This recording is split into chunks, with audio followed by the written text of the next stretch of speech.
ಅನುದಿನದ ಆಹಾರ ಜುಲೈ 15 ಬುಧವಾರ. ಎದ್ದು ಕೊಯ್ದು ತಿನ್ನು.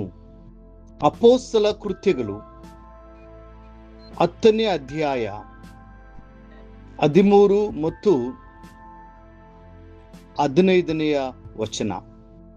ಆಗ ಪೇತ್ರನೇ, ಎದ್ದು ಕೊಯ್ದು ತಿನ್ನು ಎಂದು ಅವನಿಗೆ ಒಂದು ವಾಣಿ ಕೇಳಿಸಿತು. ದೇವರು ಶುದ್ಧ ಮಾಡಿದ್ದನ್ನು ನೀನು ಒಲೆ ಎನ್ನಬೇಡವೆಂದು ತಿರುಗಿ 2ನೆಯ ಸಾರಿ ಆತನಿಗೆ ವಾಣಿ ಕೇಳಿಸಿತು. ಅಪೊಸ್ತಲನಾದ ಪೇತ್ರನಿಗೆ ದೈವಿಕವಾದ ದರ್ಶನವಾದಾಗ ಆ ಪರಲೋಕದ ವಾಣಿಯೊಂದು ಆತನಿಗೆ 3 ಬಾರಿ ಮಾತನಾಡಿತು. ಮೊದಲನೇ ಬಾರಿ ಆ ವಾಣಿಯು, ಪೇತ್ರನೇ, ಎದ್ದು ಕೊಯ್ದು ತಿನ್ನು ಎಂದಿತು. 2ನೇ ಬಾರಿ ಅದು, ದೇವರು ಶುದ್ಧಿ ಮಾಡಿದ್ದನ್ನು ನೀನು ಒಲೆ ಎನ್ನಬೇಡ ಎಂದು ಘೋಷಿಸಿತು. ಇದೇ ಸಂದೇಶವು 3ನೇ ಬಾರಿಯೂ ಸಹ ಪುನರಾವರ್ತನೆಯಾಯಿತು.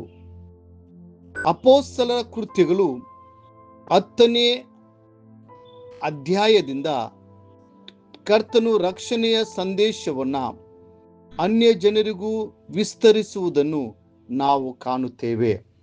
ಯಹೂದ್ಯರು ಸಾಮಾನ್ಯವಾಗಿ ಅನ್ಯ ಜನರನ್ನು ತಮಗಿಂತ ಕೀಳೆಂದು ಮತ್ತು ಧಾರ್ಮಿಕವಾಗಿ ಅಪವಿತ್ರರೆಂದು ಪರಿಗಣಿಸುತ್ತಿದ್ದರು. ಆದರೆ ಕ್ರಿಸ್ತನ ಸುವಾರ್ತೆಯು ಕೇವಲ ಒಂದು ಜಾತಿಗೆ ಅಥವಾ ದೇಶಕ್ಕೆ ಸೀಮಿತವಾದುದಲ್ಲ, ಅದು ಇಡೀ ಸೃಷ್ಟಿಗಾಗಿ ಉದ್ದೇಶಿತವಾಗಿತ್ತು. ಶಿಷ್ಯರು ಸರ್ವಲೋಕಕ್ಕೆ ಹೋಗಿ ಸರ್ವ ಸೃಷ್ಟಿಗೆ ಸುವಾರ್ತೆಯನ್ನು ಸಾರಬೇಕೆಂಬ ಆಜ್ಞೆಯನ್ನು ಹೊಂದಿದ್ದರು.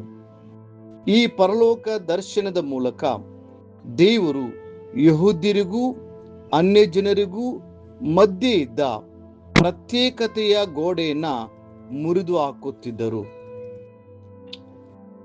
ಅಶುದ್ಧವಾದದ್ದನ್ನು ಶುದ್ಧ ಮಾಡುವವನು ಕರ್ತನೇ ಆಗಿದ್ದಾನೆ ಮತ್ತು ಆತನು ಶುದ್ಧೀಕರಿಸಿದ್ದನ್ನು ಮತ್ತೆಂದೂ ಅಪವಿತ್ರವೆಂದು ಪರಿಗಣಿಸಬಾರದು.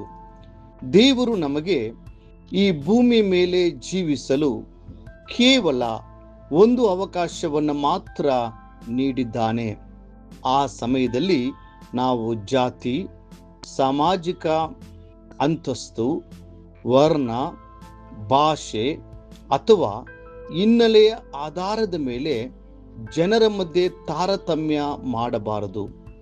ಪೇತ್ರನು ಕಲಿಯಬೇಕಾಗಿದ್ದ ಪಾಠ ಇದೇ ಆಗಿತ್ತು. ನಮ್ಮ ಕರ್ತನು ವಾಸ್ತವವಾಗಿ ಹೀಗೆ ಹೇಳುತ್ತಿದ್ದನು: ಜನರನ್ನು ಯಹೂದ್ಯರೆಂದೋ, ಅನ್ಯ ಜನರೆಂದೋ, ಪರದೇಶಿಯೆಂದೋ, ಸ್ವದೇಶಿಯೆಂದೋ, ಪುರುಷನೆಂದೋ, ಸ್ತ್ರೀಯೆಂದೋ ನ್ಯಾಯ ತೀರಿಸಬೇಡ. ಭಾಷೆ, ಜನಾಂಗ ಅಥವಾ ಸಾಮಾಜಿಕ ಸ್ನಾನಮಾನಗಳಿಂದ ಜನರನ್ನು ವಿಭಜಿಸಬೇಡ. ಪರಲೋಕವು ಎಲ್ಲರಿಗೂ ಮುಕ್ತವಾಗಿದೆ. ಯೇಸು ಕ್ರಿಸ್ತನು ಲೋಕದ ಪ್ರತಿಯೊಬ್ಬ ವ್ಯಕ್ತಿಗಾಗಿ ತನ್ನ ಅಮೂಲ್ಯವಾದ ರಕ್ತವನ್ನ ಶಿಲುಬೆ ಮೇಲೆ ಸುರಿಸಿದ್ದಾನೆ. ನಮ್ಮ ಕರ್ತನಾದ ಯೇಸು ಪಾಪಿಗಳನ್ನು ರಕ್ಷಿಸಲು ಬಂದನು. ಯಾರೇ ಆಗಲಿ ತಮ್ಮ ಜನಾಂಗ, ಜಾತಿ, ರಾಷ್ಟ್ರೀಯತೆ ಅಥವಾ ಧಾರ್ಮಿಕ ಹಿನ್ನೆಲೆಯನ್ನು ಲೆಕ್ಕಿಸದೆ ತಮಗೆ ಕರ್ತನ ಅಗತ್ಯವಿದೆ ಎಂಬುದನ್ನು ಒಪ್ಪಿಕೊಂಡು ಪಶ್ಚಾತ್ತಾಪದಿಂದ ಆತನ ಕಡೆಗೆ ತಿರುಗಿದರೆ ಅವರು ರಕ್ಷಣೆಯನ್ನ ಹೊಂದಿಕೊಳ್ಳಬಹುದು. ತನ್ನ ಬಳಿಗೆ ಬರುವ ಎಲ್ಲರನ್ನೂ ರಕ್ಷಿಸಲು ದೇವರು ನಂಬಿಗಸ್ತನಾಗಿದ್ದಾನೆ. ಆ ಪವಿತ್ರ ಗ್ರಂಥವು ಹೇಳುತ್ತದೆ, ನರರು ಬರೀ ಉಸಿರೆ, ನರಾಧಿಪತಿಗಳು ಬರೀ ಮಾಯವೇ. ಅವರೆಲ್ಲರನ್ನೂ ತ್ರಾಸಿನಲ್ಲಿ ತೂಗಿ ನೋಡಿದರೆ ಉಸಿರಿಗಿಂತಲೂ ಲಘು. ಕೀರ್ತನೆಗಳು 62 9ನೆಯ ವಚನ.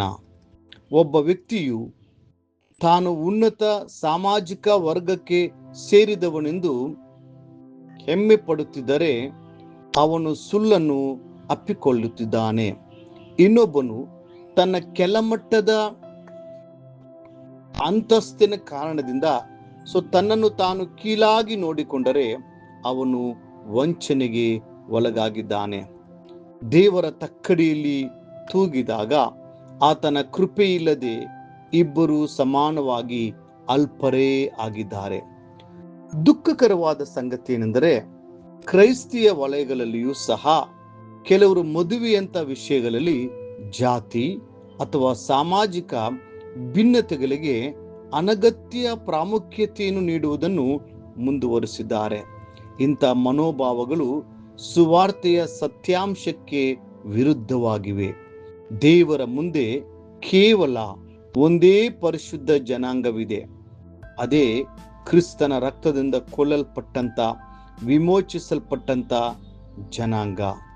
ಪ್ರಿಯ ದೇವರ ಮಕ್ಕಳೇ, ನೀವು ನಾನು ಆ ಪರಿಶುದ್ಧ ಜನಾಂಗದ ಭಾಗವಾಗಲು ಕರೆಯಲ್ಪಟ್ಟಿದ್ದೇವೆ.